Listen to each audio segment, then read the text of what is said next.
tadi telah dinasihatkan oleh beliau tentang bagaimana tanggung jawab bapak supaya generasi keturunannya menjadi anak-anak yang baik. Di antara jalan yang dinasihatkan oleh beliau, di mana bapak itu sendiri adalah orang-orang yang punya kepentingan untuk menempuh jalan yang baik sebagaimana yang diharapkan oleh anaknya, sebagaimana yang diharapkan kepada generasinya. Dan inilah jalan yang paling agung, lebih-lebih lagi pada zaman kita, di mana kita zaman mendapati kesulitan yang besar bagaimana mendidik anak-anak kita, karena keadaan yang sebagaimana telah ditunjukkan oleh muallif, oleh beliau Syekh Muhammad Husain Ya'qub, dan pada kenyataannya juga demikian. Maka disimpulkan oleh beliau tadi, di antara nasihat beliau adalah firman Allah Azza wa Jalla dalam surat An-Nisa,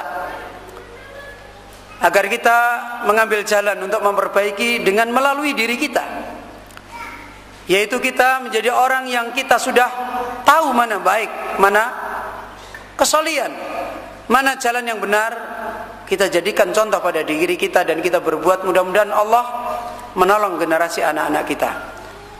Beliau membawakan ayat tadi dan mengambil makna secara khusus, yaitu jadilah kalian untuk bisa menempuh jalan membela agama Allah, ya, mempelajarinya, kemudian mengamalkannya, mengajarkannya kepada yang lain, mendakwahkannya. Itu salah satu bagian bagaimana Allah menolong kita pada anak-anak kita. Yang demikian ini, beliau membawakan perkataan Imam Sufyan Ats-Tsauri, wallahi inni la azidu fi salati min ajli an ukhfida fika. Imam Sufyan Ats-Tsauri pernah berkata kepada anaknya, demi Allah sesungguhnya aku menambahkan panjang pada solatku untuk tujuan supaya aku menjaga kamu. Kamu ini siapa? Anaknya. Ketaatan orang tua, yang kadang-kala orang tua berpikirnya ini kan untuk diri saya, anaknya nggak ada, nggak apa-apa. Enggak.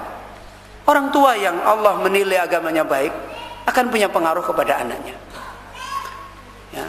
Karena yang menjadikan anak baik dan tidak baik itu bukan orang tuanya, tapi siapa? Allah. Dan Allah tahu siapa orang tuanya, ya. Dan ini juga dibuktikan oleh Allah di dalam Al-Quran, sebagaimana dalam surat Al-Kahfi, ketika Nabi Khidir menjelaskan kepada Musa tentang perbuatannya, di antaranya wa ammal jidaru fakana li gulamaini yatimaini fil madinati wa kana tahtahu kanzul lahuma wa kana abuhuma salihah. Coba lihat dalam ayat ini. Adapun jidar, tembok yang dihancurkan oleh siapa? Oleh Nabi Khidir. Maka rumah itu adalah miliknya dua anak gulam yang yatim, di mana yatim di kota ini, dan di bawahnya ada apa? Perbendaharaan harta. Kanzul lahuma, milik kedua anak yatim ini.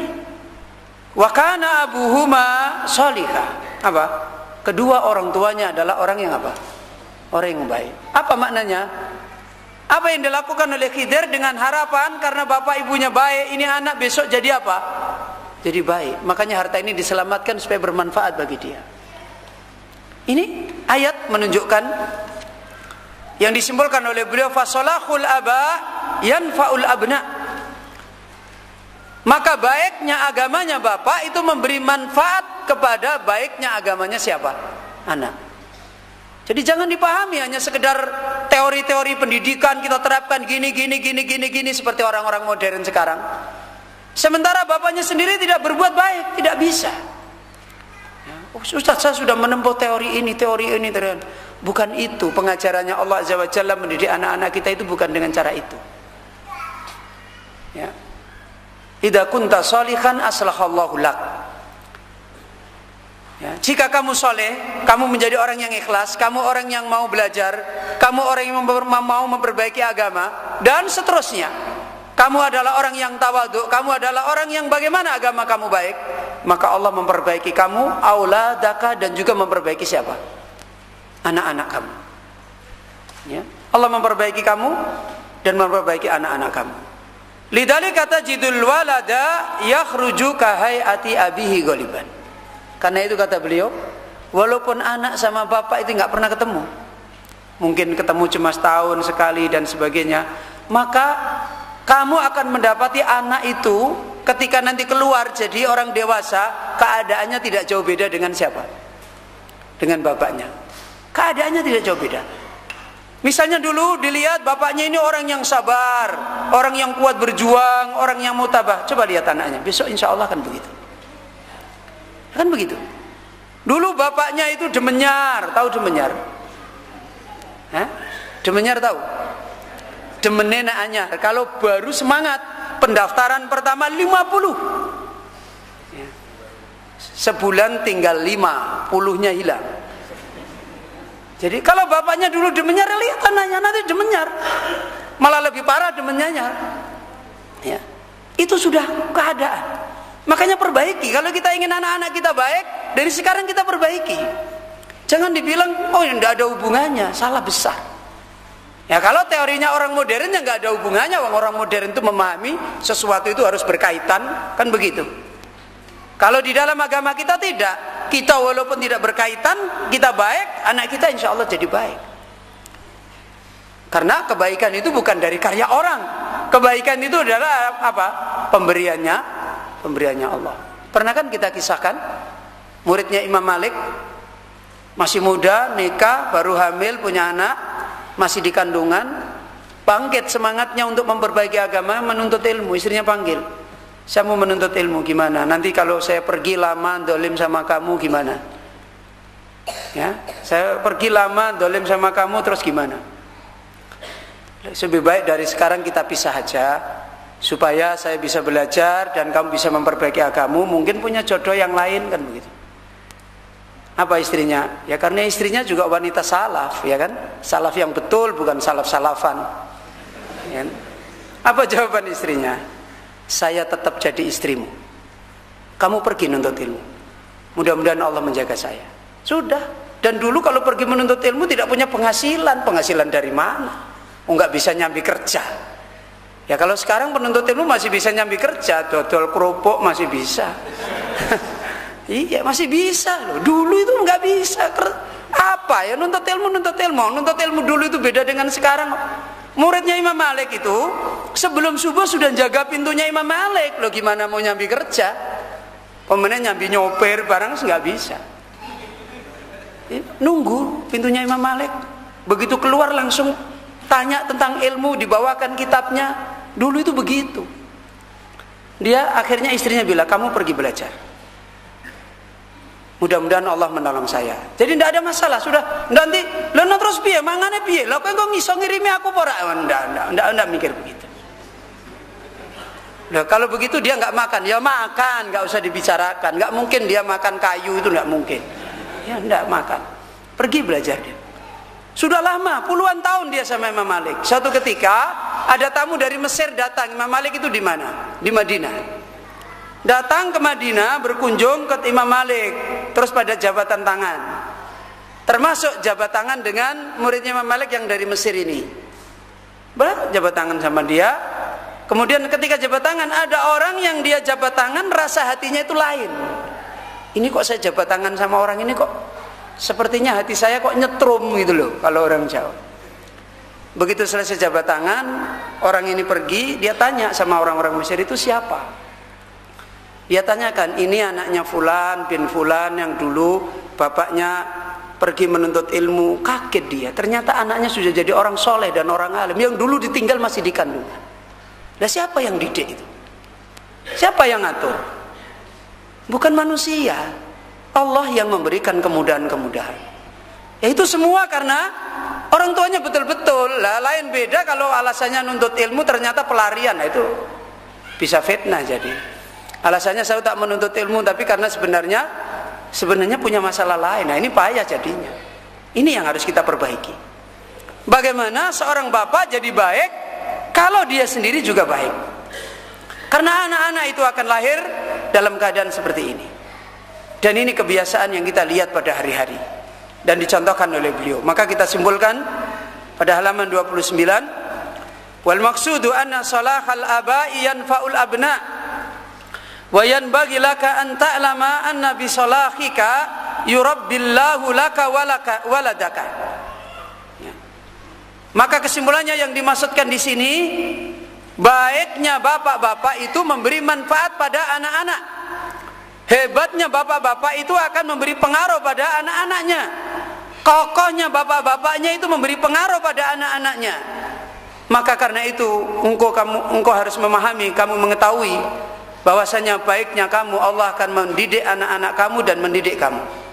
Sebagaimana asyahidul ladzi dzakarnahu qabla dzalika dzakarnahu al-lailata fil iskaliyah.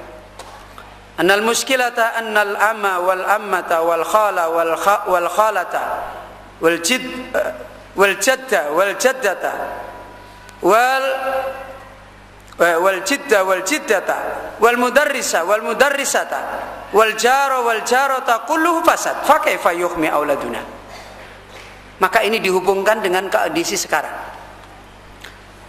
Apa? Sebagaimana telah disebutkan oleh beliau sebelumnya, pada masalah yang kedua, sebab yang kedua, kenapa kita punya sikap harus punya perhatian benar pada didik anak? Apa sebab yang kedua? Sebab yang pertama, anak-anak itu ima adab, ima apa? Ima kenikmatan. Sebab yang kedua, adanya muskilah, adanya problem yang terjadi kita pada zaman ini di dalam mendidik apa? Anak-anak kita. Maka ini dihubungkan oleh beliau. Sikap seorang bapak menginginkan anaknya di zaman yang penuh fitnah seperti ini, bagaimana jadi baik dengan cara dia memperbaiki dirinya, ini tepat. Sebagaimana diterangkan oleh beliau, sekarang kita punya masalah. Orang tua pengen anaknya begini, pamannya begini, bibinya begini, mbahnya begini, neneknya begini, gurunya di sekolah begitu, guru putrinya juga begitu, tetangganya begitu, semuanya kacau. Maka bagaimana kita bisa menyelamatkan anak-anak kita? Hanya Allah yang bisa menyelamatkan. Qulna la yukhmiya auladaka illallah. Tidak ada yang bisa menyelamatkan anak-anak kita, anak-anak kamu kecuali Allah. Yukhmi auladaka inda ta'addudi masadiri talaqi. Yaitu yang bisa menyelamatkan anak-anakmu di saat terjadinya ta'addudi masadiri talaqi. Apa ta'addudi? Beragamnya sumber-sumber pengambilan ilmu. Berbagai macam kepentingan sekarang masuk pada generasi. Ya kan? Berbagai macam kepentingan untuk menginginkan generasi kita sekarang masuk. Orang-orang yang mereka tenggelam di dalam teori ekonomi menginginkan generasi kita jadi apa? Jadi apa? Jadi ahli ekonom semua kan? Orang-orang yang mereka tenggelam di dalam teori-teori ilmu-ilmu, misalnya kedokteran, menginginkan generasi kita jadi apa? Dokter-dokter seperti mereka. Semua punya kepentingan. Orang-orang yang sekarang punya warisan ilmu-ilmu politik, menginginkan generasi kita jadi apa? Jadi politik. Kan begitu. Makanya apa? Dibukalah tempat-tempat itu. Buktinya kan dibuka. Itu dalam rangka apa dibuka itu? Dalam rangka melanjutkan ilmu-ilmu mereka supaya diwarisi oleh siapa? Oleh manusia, oleh generasi. Ayo jangan main sendiri, ya. Supaya diwarisi oleh generasi. Dibuka fakultas psikologi, dibuka fakultas pendidikan, tujuannya apa? Supaya ilmu ini terus diwarisi oleh siapa? Oleh generasi. Berarti generasi kita ini kan dituntut berbagai macam tuntutan kan? Di satu sisi dikehendaki orang ini supaya jadi ini, dikehendaki orang ini jadi ini, dikehendaki jadi ini. Kita bapak-bapak kita masih punya iman menghendaki anak kita jadi apa? Jadi orang yang beragama, jadi orang taat. Gimana ini? Banyak yang menuntut anak-anak kita kan? Banyak tarikan-tarikan yang menarik, mau dibawa kemana? Ya. Ini keadaan yang sekarang itu terjadi. Yang sekarang paling sukses nanti menentukan anak ini bisa berhasil baik seperti harapan kita atau tidak adalah siapa? Allah Subhanahu wa ta'ala. Tidak ada yang bisa menentukan. Maka dijawab oleh beliau kami katakan kulna la yuhmi auladaka illallah. Di saat terjadinya berbagai macam sumber-sumber ilmu yang menuntut kita untuk mengembangkan ilmu-ilmu itu, termasuk ilmu-ilmu yang sesat pun, batil pun sama. Itu punya tuntutan seperti itu. Yurajjihu janibal khair fihim Allah. Saat-saat seperti ini hanya Allah yang bisa menguatkan mana anak kita dipilihkan yang terbaik. Makanya kalau kita dimudahkan oleh Allah, anak-anak kita dipilihkan yang terbaik, kita bersyukur pada Allah. Ya. Sebagai contoh misalnya, dari kecil anak ini sekolah umum, kuliah, ya kan? Kuliah juga jurusannya ilmu dunia. Allah memberi taufik ikut ngaji, akhirnya faham kitab ulama. Ini kan mestinya bersyukur. Ya kan begitu? Dari kecil sudah dibawa kepada arus pendidikan yang mengajak dia cuma kenal dunia. Kemudian Allah memilihkan dia, memberi taufik kenal dengan apa? Iman. Itu kan harus bersyukur. Siapa yang bisa menolong dia? Gak ada yang bisa menolong kan? Kalau dibiarkan oleh Allah, dia akan tenggelam ke sana. Ya, bersyukur. Maka disinilah peran kita untuk menjadi orang yang baik di sisi Allah. Itu menentukan di zaman-zaman seperti ini, supaya anak kita nanti tidak terjerembab ke sana. Walaupun dohirnya banyak tarikan-tarikan, anak-anak kita itu ditolong oleh Allah. Maka dicontohkan di sini pada halaman 30 kisah Ashabul Ukhdud. Tidak perlu saya baca, terlalu panjang nanti. Bagaimana kisah Ashabul Ukhdud? Seorang pemuda, ya kan? Seorang pemuda yang dia telah menjadi dai di jalan Allah dan ditolong oleh Allah, membela agama Allah dan menjadi wasilah manusia banyak dapat hidayah.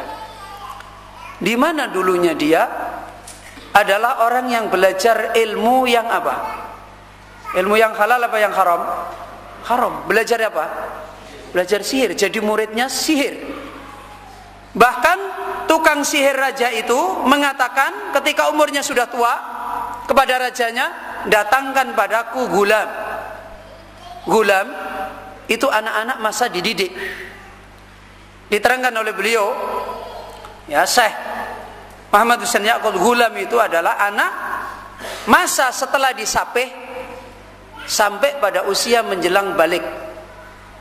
Ya, jadi usia menjelang balik, dari awal masa disapih sampai usia menjelang balik, maka rata-rata disebut gulam. Tukang sihir saja cari murid yang usia begini untuk dididik, ditarbiyah.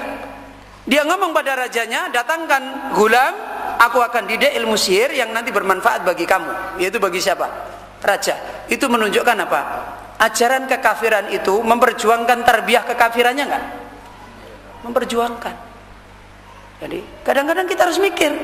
Nah sekarang coba lihat, dibangunnya sekolah-sekolah yang ilmu-ilmu yang diajarkannya sampai perguruan tinggi ternyata membawa orang untuk jauh dari agama. Bukankah itu salah satu medan orang-orang yang mewariskan kekufuran, ingin kekufurannya itu tetap dipakai oleh siapa?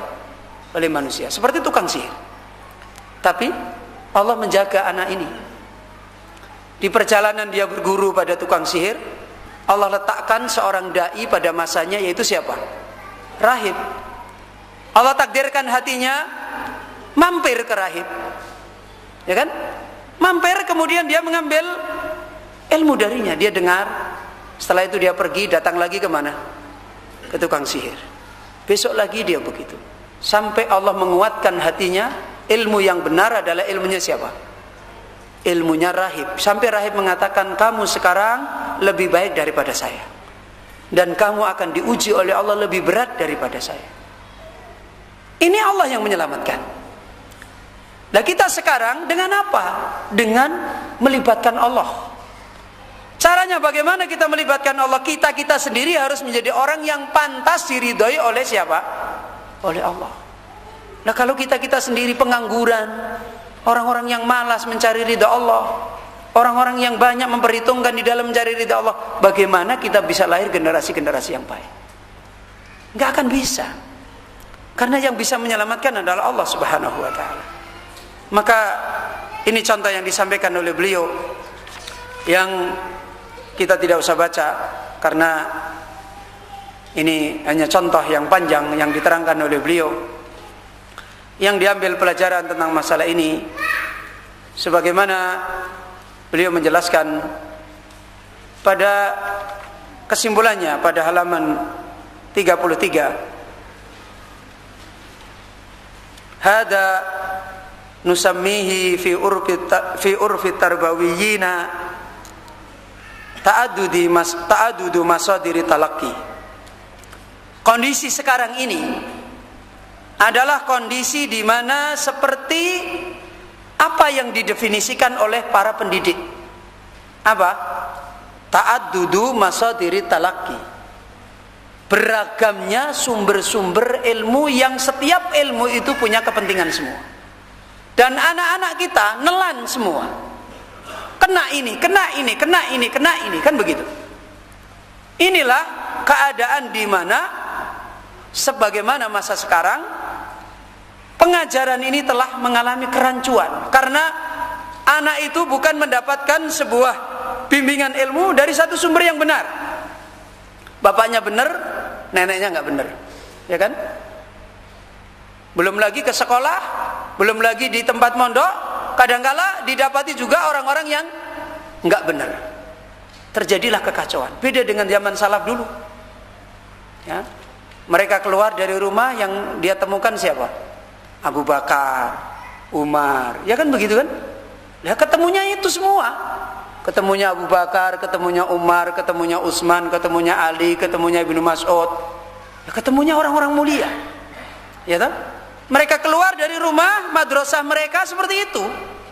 Ya. Tetangga mereka adalah radhiyallahu anhum wa radu anhu. Jadi masdarut talaqi cuma satu. Mereka dulu mengambil ilmu cuma satu jalan. Habis dari bapaknya ketemu sahabat Nabi yang lain, ilmunya sama apa beda? Sama. Mas sekarang ini ya, habis dari sini nggak usah jauh-jauh pergi, buka HP tuk sudah dapat yang lain, kan begitu, sudah kacau. Lalu bagaimana caranya? Berat seperti ini. Ya. Belum lagi kita ditimbakan oleh Allah ujian-ujian yang lain sehingga generasi-generasi kita kadang kita terhalangi dan sering itu terjadi. Kita tidak bisa berbuat apa-apa, tapi kita punya keinginan. Kita punya harapan agar anak-anak kita itu jadi baik. Maka inilah yang dinasihatkan oleh beliau. Anta taqulu lil walad. Ya. Lima tara ahadan taqulu. Kamu akan mengatakan kepada walad. Kamu melihat ada seseorang pada salah seorang kamu katakan assalamualaikum misalnya. Nanti di madrasah atau di tempat lain kamu akan melihat seseorang mengatakan pada dia apa? Sabahal khair. Atau kalau orang lain good morning, selamat pagi, ya kan? Di rumah bisa assalamualaikum, ditemu sana, hei, dah, gitu. Gimana? Itu baru yang sepele, belum lagi yang lain. Maka dalam kondisi seperti ini, kata nasihat beliau, anta taqululah. Maka kamu tetap ingatkan anakmu dan kamu contohi dirimu. Ikhfadil Quran, kamu hafal Quran. Carikan guru. Loh dia ketemu yang jelek, sudah. Kalau kita belum bisa hilangkan sama sekali, carikan yang baik, biar dia nanti akan ditolong oleh Allah ketemu yang baik. Lama-lama dia menimbang. Ini dapat jelek, ini dapat baik. Pertama senang jelek, jelek itu enak, baik itu susah, dimarahi gurunya, kan begitu. Lama-lama, lo yang jelek kok membosankan. Oh ternyata yang tadinya baik kita susah kok merasakan ringan. Lama-lama mikir, oh enggak usahlah pakai yang jelek, saya cukup ini saja. Itu pertolongan Allah. Itu pertolongan Allah. Allah yang menjaga hati anak-anak kita. Makanya jangan menjadi orang yang berputus asa. Tetap siapkan anak ini. Misalnya dia masih terkena fitnah ini, kena fitnah ini, susah kita mau cari sekarang yang mulus, itu susah. Anak mempelajari Al-Quran, terus kemudian dia bersih, tidak pernah jelek satu biji debu saja nggak pernah. Wah susah.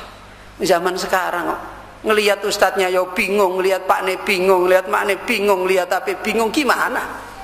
Ya kan? Belum lagi ngelihat tontonan, ngelihat ini. Ya begitu kita dapati. Yang baik kita beri, belum bisa bersih dia meninggalkan yang jelek. Terus dan doa. Kemudian kita sendiri juga memberi contoh. Itu pendidikan di zaman fitnah sekarang. Nanti lambat laun Allah akan memisahkan. Yang pantas dicintai oleh Allah mana, yang tidak pantas mana, kan dipisahkan oleh Allah. Itu cara yang tidak terus kita bertumbuh dengan teori akal kita. Ya.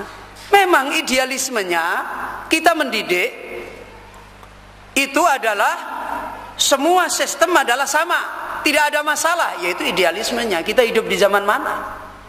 Ya kan? Kita hidup di zaman ta'adudi masodiri talaki. Mau cari tempat, mau cari wilayah yang sama sekali jernih, tidak ada masalah, yang lindur dulu. Ya, melindur dulu, susah. Lah kalau tadi kita contohkan anak-anaknya sahabat, lombok dia ketemu orang awamnya saja, pemahamannya sama apa beda? Sama. Jadi pantas kemudian jadi orang-orang begitu. Nah sekarang kondisi kita gini, berarti siapa yang bisa menyelamatkan? Allah. Tapi kita harus punya cara yang benar. Walaupun anak-anak kita penuh dengan masalah, tetap haruskan begini. Suruh dia memahami kitab Allah, suruh dia belajar. Meskipun di luar sana kena pengaruh temannya, kita mengatakan ihfadillah, ihfadil Quran, kamu hafalkan Quran. Sementara yang lain gurunya di sekolah, wahum yakuluna, mereka mengatakan ihfadil Injlisi, hafalah kamu bahasa Inggris, ya kan? Mungkin kon ngapal Quran, kon ngapal bahasa Inggris, ya. Atau yahfadu anasid, oh kamu hafalkan ini lagu-lagu nyanyian, naam aghani, aflam dan sebagainya. Itu kenyataan. Kalau kita bisa menghindarkan, hindarkan semaksimal mungkin dihindarkan. Sudah kita upayakan, tetap fitnah loh, gimana fitnahnya? Dan kemarin sudah dinasihatkan oleh beliau kan, pendidikan yang paling besar nanti akan disampaikan di sini. Anak itu kita didik untuk apa? Hah? Mentauhidkan Allah. Kalau dia penuh, terus dididik, dikenalkan Allah, mentauhidkan Allah, lama-lama dia tidak suka yang batil, meskipun dulunya dia suka. Kenapa? Karena hati itu sudah punya tabiat selalu mencintai yang sempurna, kan begitu kan? Kenapa anak-anak masih senang cinta pada HP? Karena dianggap HP itu yang bisa menyenangkan dia. Kalau lama-lama dia sudah tidak punya harapan, ditinggalkan. Itu sebuah kaidah. Ya. Sahabat dulu awal mula apa langsung mendadak jadi? Langsung enggak? Enggak kan? Ayat tentang khamr, minuman keras itu turun di mana? Di Madinah apa di Mekah? Di Madinah. Nabi perang, mereka waktu perang Badar itu kalau nggak salah masih belum turun ayat tentang haramnya minum. Berarti waktu itu masih ada yang minum, belum turun. Tapi apa yang mereka didik? Kecintaan mereka, hati mereka mengenal kepada Allah itu luar biasa. Makanya begitu turun ayat tentang larangan minum nggak ada masalah, ditinggalkan. Kenapa? Ini pendidikan hatinya. Maka lihat bagaimana Allah menunjukkan pengajaran ini, yaitu bagaimana mentauhidkan. Maka dinasikan di sini, jika demikian, annal walada yumayyizu hada an hada. Anak ketika dia berbagai macam cabang ilmu didapat, ada yang nggak benar dan kita carikan yang benar, dia di tetangga ketemu yang nggak benar, dia akan berusaha nanti membedakan antara ini dan ini, dan itu rahasianya Allah. Kaifa illa idza akhadha Allahu yadah. Sekarang bagaimana kalau kemudian kecuali Allah telah mengambil tangannya? Intinya bagaimana Allah memegang tangannya menuntun, ini saja. Kan begitu. Kita bersyukur. Ya, falidzalika anta tahtajulillah. Dengan demikian, yang kita butuhkan sekarang teori yang muluk-muluk atau kita butuh pada Allah? Hah? Teori kita yang muluk-muluk, fasilitas yang muluk-muluk, atau kita butuh pada Allah? Kita butuh pada Allah. Fasilitas kita sekarang sudah luar biasa. Luar biasa. Tapi rasa butuh kita kepada Allah sekarang tidak luar biasa. Makanya banyak jadi kacau. Ya. Kita bersandar pada makhluk, bersandar pada kehebatan sistem, tidak butuh kepada Allah. Maka Allah tunjukkan, nih loh kehebatan sistemmu. Akhirnya anak-anakmu juga jadi kayak gini. Allah ingin tunjukkan, nih yang kamu banggakan, dengan kamu punya sistem ini, sistem ini, sistem ini, kamu harapkan anakmu dengan hebat. Tapi kenyataannya bagaimana? Katanya orang-orang pembisnis, kalau anaknya belajarnya tidak maksimal, wah nanti ini bisa kacau. Akhirnya dibuat sekolah full day, ya, sekolah full day itu sekolah memet. Tahu sekolah memet? Lah nggak pernah istirahat tapi. Ya, namanya full. Ya, dari masuk di situ sampai sore, kata Ustaz Torik, dibebek. Jadi dipenuhi terus. Habis ini, habis ini, habis ini. Malamnya tinggal mendengkur, sudah capek. Ternyata juga nggak selesai masalahnya. Nggak selesai masalahnya. Dianggap dengan sistem itu sudah baik. Sekarang ada lagi sekolah kebebasan. Oh, mungkin anak-anak kita terlalu padat terus dibebaskan. Wis nggo klambi kawar-kawar ora apa-apa, nggo apa kon maro dhewe milih belajar apa, mau belajar cangkrik, mau belajar coro, belajar apa enggak apa-apa. Model lagi ada seperti itu, kacau semua. Kembali kepada bagaimana pertolongan Allah. Aneh kita, orang Islam tidak butuh Allah menolong anaknya, itu aneh. Malah bersandar dengan teori-teorinya. Dengan teori ini nanti anak saya jadi begini, dengan saya buat sistem ini anak saya jadi gini, melahirkan ini. Kadang-kadang ya mohon maaf, saya kalau ngelihat apa orang sekarang itu senangnya membuat apa, kalau lembaga-lembaganya itu apa, Ajinomoto apa, moto ya. Moto itu loh, mencetak generasi. Wah, kadang-kadang saya mikir iki tenan apa ora gitu loh. Mencetak generasi salafi sejati, berjuang di jalan Allah sampai mati. Itu bener apa ora gitu loh.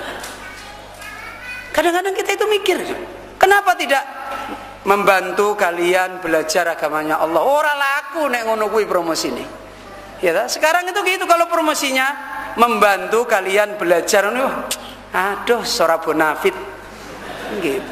Tapi kalau di situ langsung mencetak fasilitas laboratorium dari atas sampai bawah, orang bacanya wah, teori pertanian, ini punya kebun, ini punya orang tuanya langsung di sini banyak bintangnya.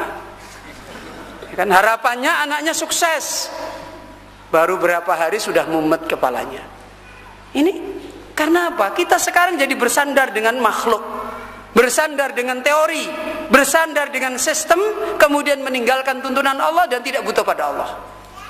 Itu kesalahan besar di dalam mendidik anak-anak. Kesalahan besar. Termasuk kita sendiri tidak butuh kepada Allah untuk menyiapkan menjadi contoh pada kita.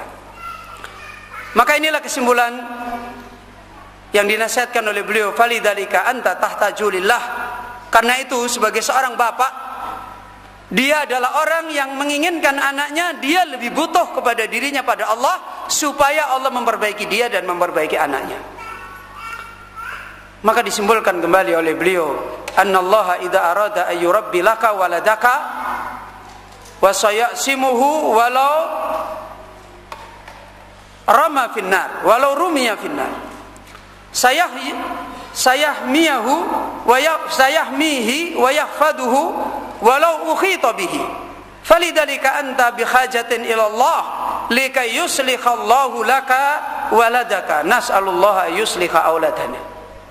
Kesimpulannya kata beliau, sungguhnya Allah apabila Allah menghendaki untuk mendidik untukmu pada anak-anakmu, maka Allah akan menjaga anak kamu. Walaupun anak kamu dilemparkan di dalam api, kalau memang Allah mencintai kamu, mencintai anakmu, nanti Allah yang akan menolong. Walaupun anak kamu akan dilemparkan di dalam api, di dalam kandang harimau, kandang kerusakan, tapi kalau kamu memang butuh pada Allah dan kamu beri contoh, nanti Allah yang akan mengangkat dia, Allah yang akan memperbaiki dia, Allah yang akan menjaga dia, Allah memelihara dia, walaupun dia dilemparkan di dalamnya. Karena itu kepentingan kita yang harus kita kembalikan sekarang, anta bihajatin ilallah. Kamu adalah orang yang butuh kepada Allah. Butuh kepada Allah. Supaya Allah memperbaiki untukmu pada anakmu. Lihat Nabi Ibrahim alaihissalam setelah meletakkan Ismail dengan Hajar di batu, apa yang dilakukan? Berdoa kepada Allah. Itu menunjukkan apa? Nabi Ibrahim hanya mengandalkan siapa? Allah. Butuh kepada Allah. Allah yang akan mengatur. Nah, sekarang kadang-kadang kita itu sudah aneh. Ada apa sedikit sudah rasa butuhnya kepada Allah hilang. Sudah bersandar kembali dengan teori-teori manusia. Lu nanti kalau saya nggak gini kan gini Ustadz, kalau nggak saya gini kan gini. Saya kadang-kadang jadi mau ini kok malah jadi Ustadz. Tanya tapi malah jadi Ustadz. Gimana dia nanya? Kita jawab ya sudah, kamu sabar, kamu begini. Tetapi nanti kan begini, tapi gimana Ustaz? Tapi terus dulu. Berarti kamu sudah merasa tahu. Ya kan? Kenapa tidak merasa? Ya sudah, kita tidak mampu mau memaksakan. Cari jalan yang Allah ridho. Bagaimana kita diridhoi oleh Allah? Ini yang dinasihatkan oleh beliau di terakhir, yaitu beliau mengatakan ayuslihal ab nafsah, supaya bapak itu memperbaiki dirinya, agamanya, ketakwaannya, ilmunya, likayasluha waladahu, supaya Allah memperbaiki anaknya. Ayyasira lil abi khala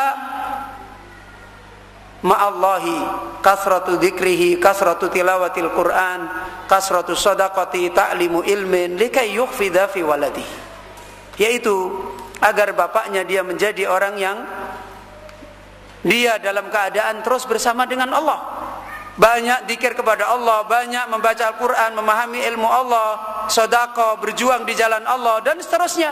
Harapannya mudah-mudahan Allah menjaga anak-anaknya nanti.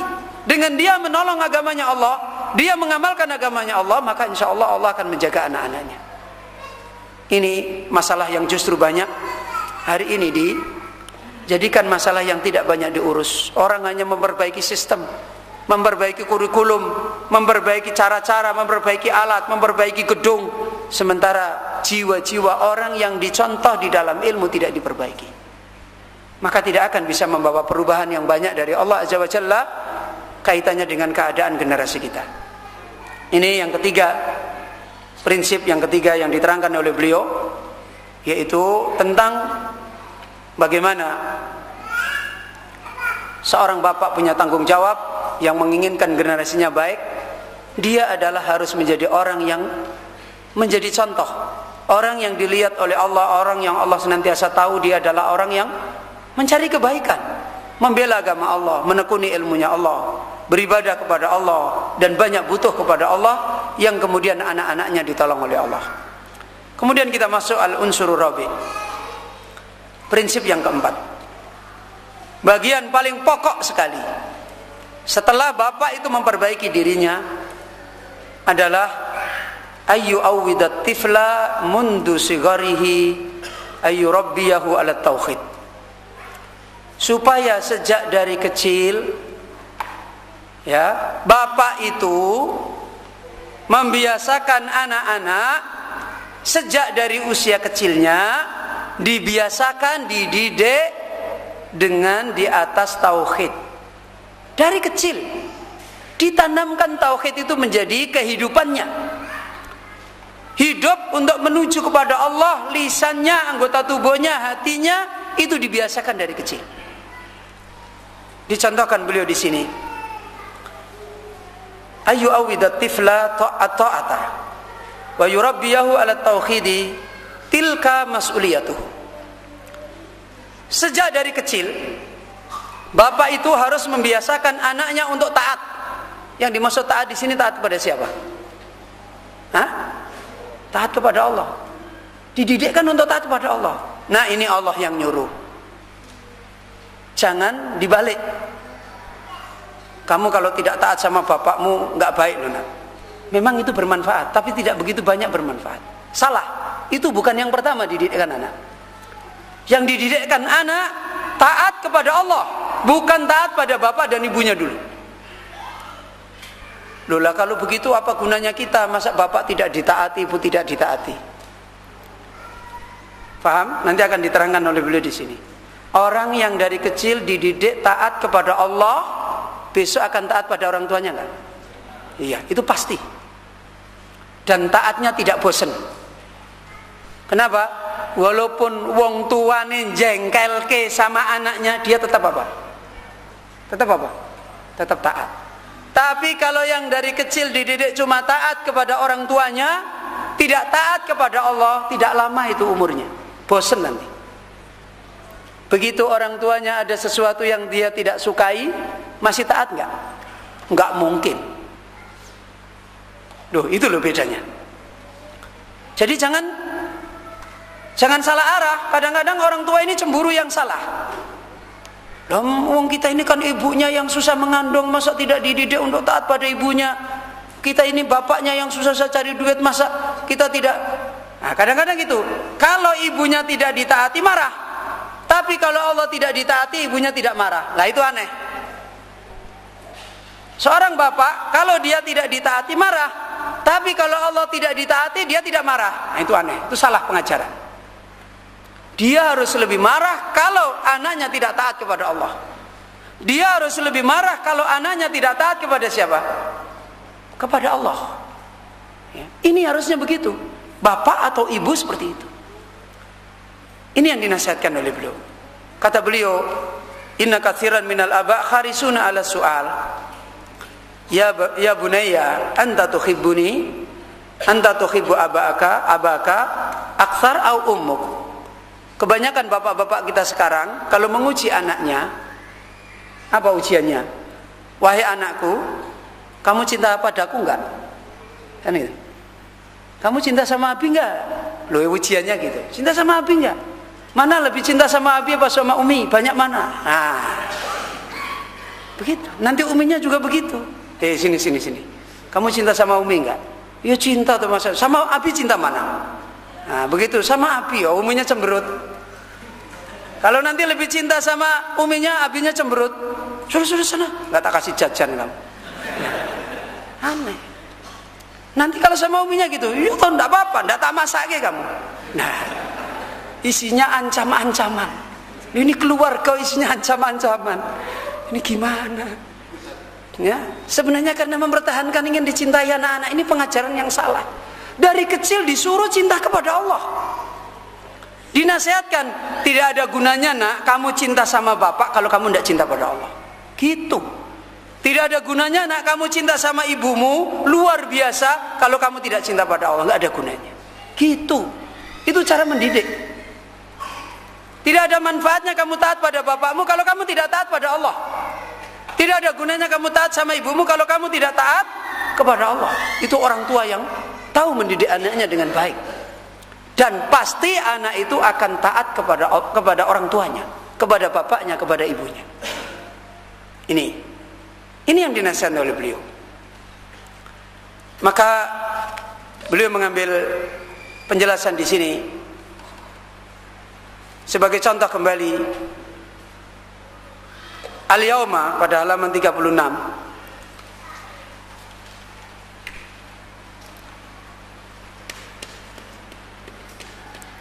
Fil madrasah yu'allimuhum fi idil Ini contoh yang bagus.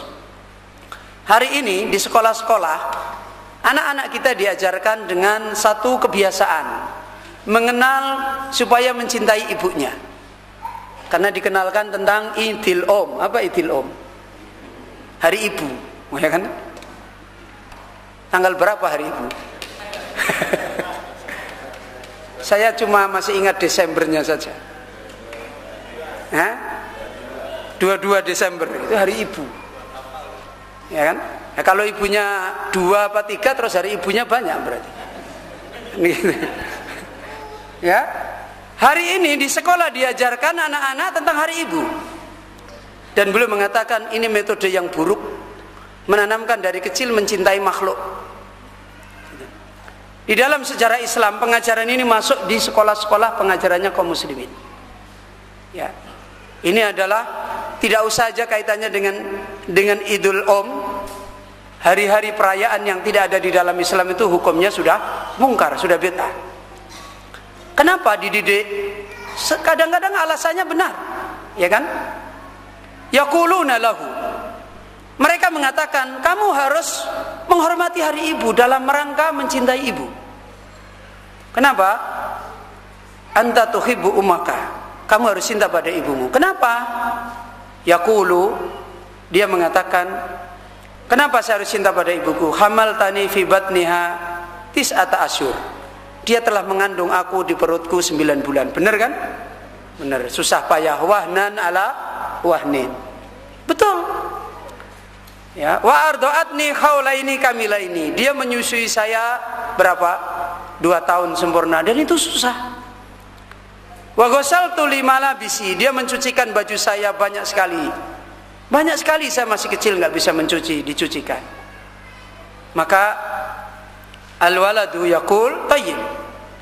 anak, kemudian dia akan mengatakan, betul, makanya saya mencintai ibu saya. Ba'da dzalika lima la yuhibbu ummah. Setelah itu, namanya manusia, banyak kan kita kadang-kadang baik, tiba-tiba ada masalah yang menjadikan dia tidak bisa mencintai ibunya.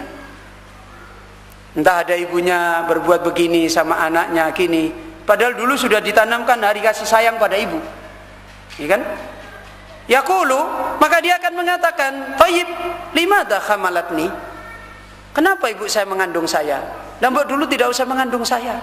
Loh, padahal dulu itu diajari mencintai ibu, katanya susah dikandung. Sekarang malah dia apa? Ngomongnya ketika tidak cocok dengan ibunya, apa yang dia lakukan? Ya salahnya dia mau mengandung saya. Ya coba. Banyak sekarang terjadi yang seperti itu. Dia mengatakan, hiya hamalatni bimizaji. Dia itu mengandung saya kan memang sudah biasa. Wanita itu ya umumnya mengandung. Jadi nggak perlulah mengungkit-ungkit jasa. Padahal dulu dia mengatakan apa? Ibuku telah mengandung aku dengan susah payah. Sekarang setelah ada masalah dengan ibunya, apa yang diomongkan? Wajar wanita mengandung, sudah biasa itu, nggak usah dijadikan jasa besar. Lu anaknya bisa ngomong gitu. Innalillahi wa inna ilaihi raji'un. Itu sampai bisa ngomong begitu. Kenapa? Karena dasarnya bukan karena cinta kepada Allah. Itu yang jadi masalah. Ya, dia tidak takut kepada Allah. Ya. Innama hamalatni ghasabun anni. Dia itu mengandung saya, memaksa saya. Saya sebenarnya nggak mau dikandung. Ya. Ini kenyataan, banyak omongan seperti ini. Lam akun uriduha tahmilani aslan. Dari dulu saya itu tidak mau dilahirkan sama dia. Innalillahi wa inna ilaihi raji'un. Ini muncul perkataan seperti ini. Ini karena salah pendidikan. Hanya dasarnya perasaan. Dari awal ngomong, nah kamu harus cinta sama ibu. Ibu itu susah payah ngandung kamu, betul. Tapi ini salah tarbiyah. Dididik dulu mencintai Allah.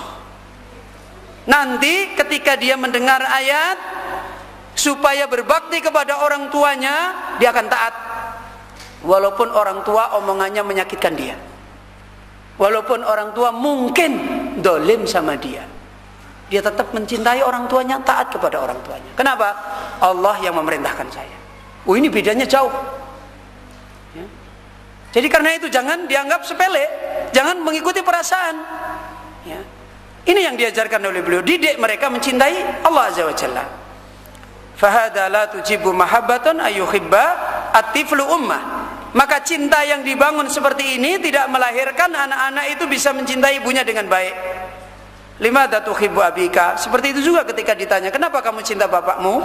Karena bapak saya memberikan nafkah, bayar saya, ngasih duit saya. Pertimbangan yang sepele. Ya, pertimbangan yang sepele. Amma fil Islam, adapun di dalam Islam, ya, limadza tuhibbu abika wa ummak? Kalau Islam ngajarin kita, kenapa kamu cinta bapakmu dan ibumu? Apa ajaran Islam? Li'annallaha amaroni bidzalik. Ya kan? Apa? Karena Allah memerintahkan aku dengan itu. Sekalipun bapakku masih musyrik, loh. Sekalipun bapakku masih musyrik. Sekalipun bapakku penentang agama Allah, sekalipun Allah memerintahkan aku berbuat baik kepada siapa?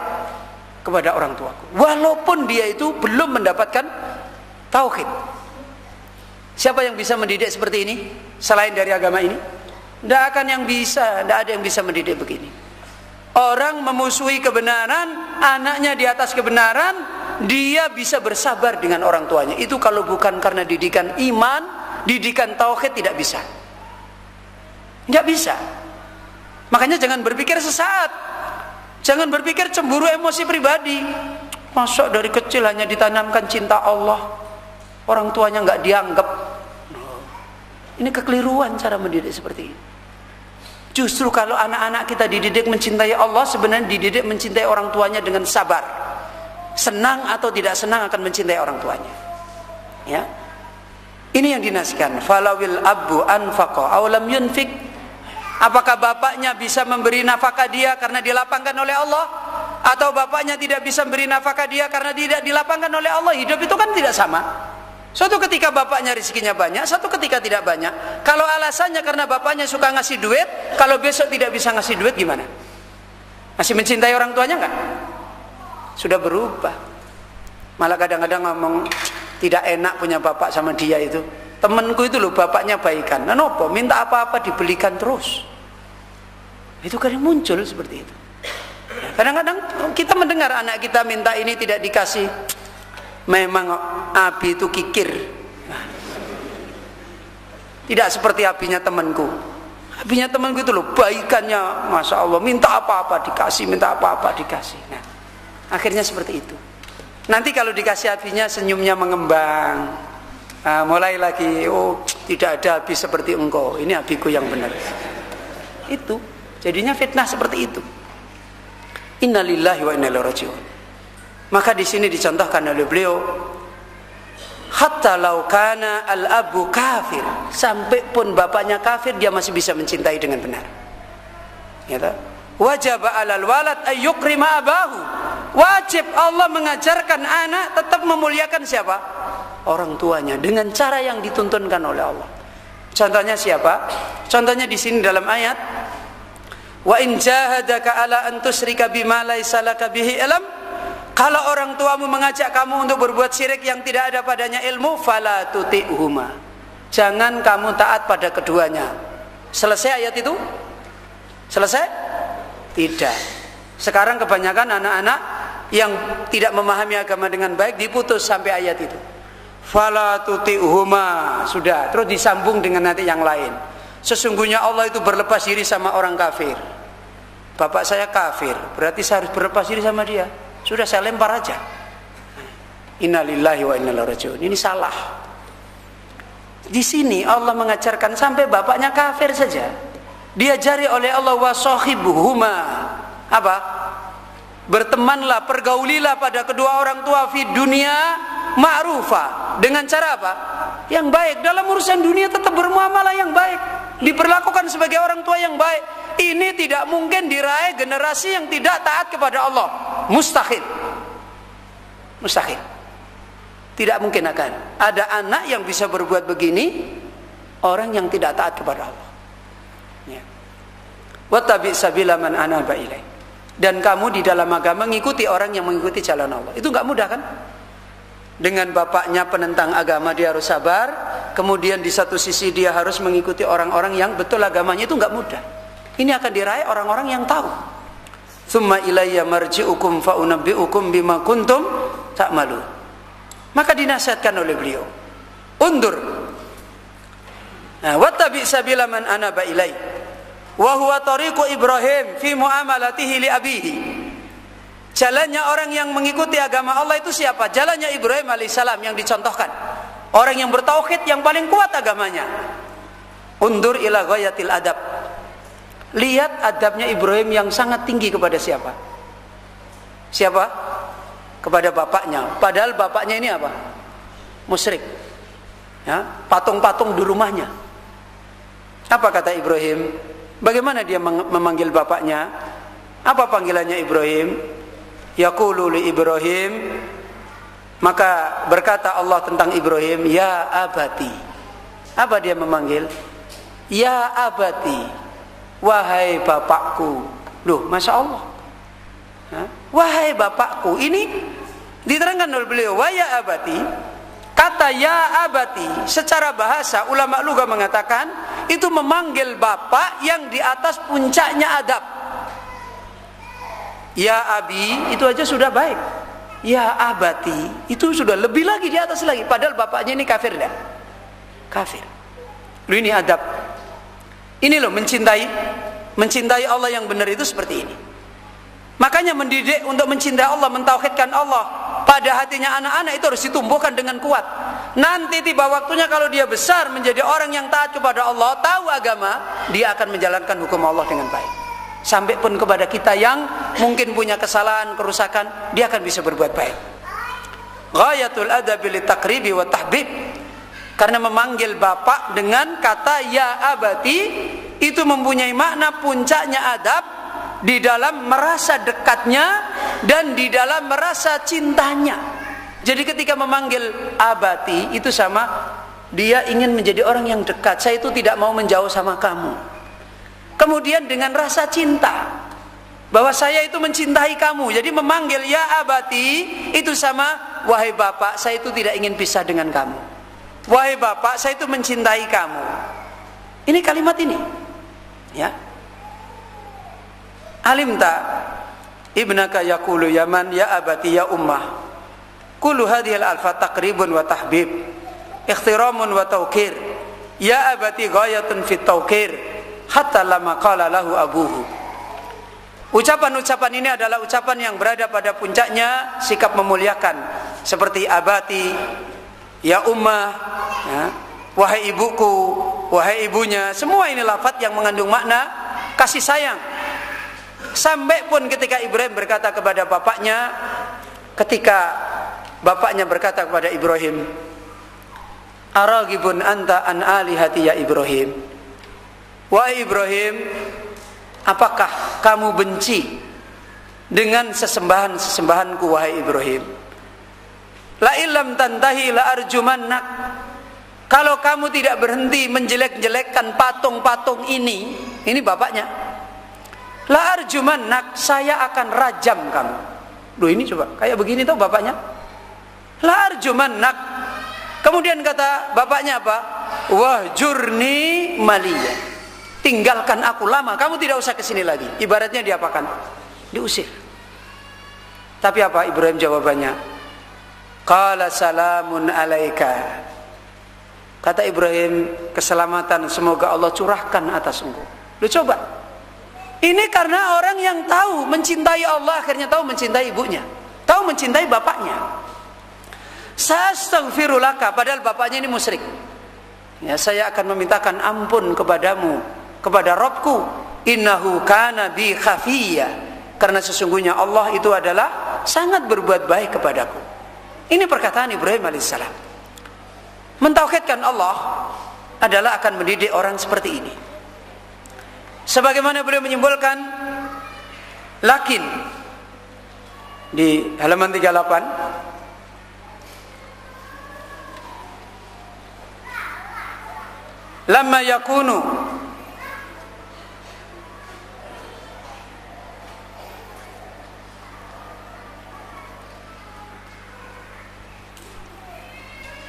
waladun tayyibun mu'addabun mu'addibun muhtarimun ya'rifu rabbana yaqulu lahu amsi wala adribuka, yaqulu lahu idrib anta law ramaitani bi khidaika a'tihi laka, wajibun alayya anta abi ana aqbalu khidaaka wajibun alayya. Akan tetapi contoh ini sebagai contoh, kalau anak itu anak yang baik, kalau keberadaan anak itu anak yang punya adab, mentauhidkan Allah, muhtarimun, anak yang mulia, mengenal Allah, maka dia akan mengatakan kepada bapaknya, walaupun bapaknya zalim pada dia, ya silahkan kamu berjalan, saya tidak akan membalas. Dia akan mengatakan, bapaknya mengatakan, dia akan mengatakan, idrib anta, pukullah dia. Maka dia mengatakan, sekalipun kamu melempar aku dengan sandalmu, dengan sepatumu, maka aku akan berikan sepatu sandal ini kembali kepadamu. Ini karena apa? Karena takutnya kepada Allah, karena taatnya kepada Allah. Wajibun alayya anta abi, wajib bagiku bahwasanya engkau adalah bapakku. Ana aqbilu khidaaka, saya akan kembalikan sandalmu, sepatumu. Wajibun alayya, dan itu adalah wajib kepadaku. Hadzal waladul ladzi yurabbi alal Islam, maka inilah anak yang dididik di atas Islam, mencintai Allah, mencintai Rasulullah, pasti akan berbuat baik kepada yang Allah perintahkan, yang Rasulullah perintahkan. Ihtiramul abbi wa tauqirihi, maka dia akan memuliakan bapaknya, menghormati bapaknya. Wa i'taihi qadrahu, dan dia akan mendudukkan bapaknya pada kedudukannya yang sebenarnya, karena firman Allah Subhanahu wa taala, wasahibhuma fid dunya ma'rufa, dan pergaulilah dia di dunia dengan baik. Wattabi sabila man anaba ilayya, ya, dan ikutlah kepada jalan yang orang yang dia telah mengikuti kepada Allah Azza wa Jalla. Ikhwan fillah rahimani wa rahmah. Maka di akhir disimpulkan oleh beliau di halaman 39. Fal maqsudu anna istis'ar al-abi tilkal mas'uliyata al-adimata al-jasimata fi tarbiyati auladihi yaj'aluhu daiman la yada'u ibnuhu yufariqu ainahu. Hadha huwa al-unsurul awwal, isti'arul ab mas'uliyatahul adimah. Maka kesimpulannya, rasa tanggung jawabnya bapak adalah rasa tanggung jawab yang besar, yang sangat jasimah, yang sangat penting itu di dalam mendidik anaknya, akan menjadikan bapak itu terus menerus tidak akan membiarkan anaknya, walaupun secara zahir dia tidak punya sebab untuk ngurus anaknya, entah dengan doanya, entah dengan dia terus bertaat kepada Allah, entah dengan banyaknya dia mencari kebaikan supaya Allah ridho pada dia, kemudian Allah memperbaiki anaknya.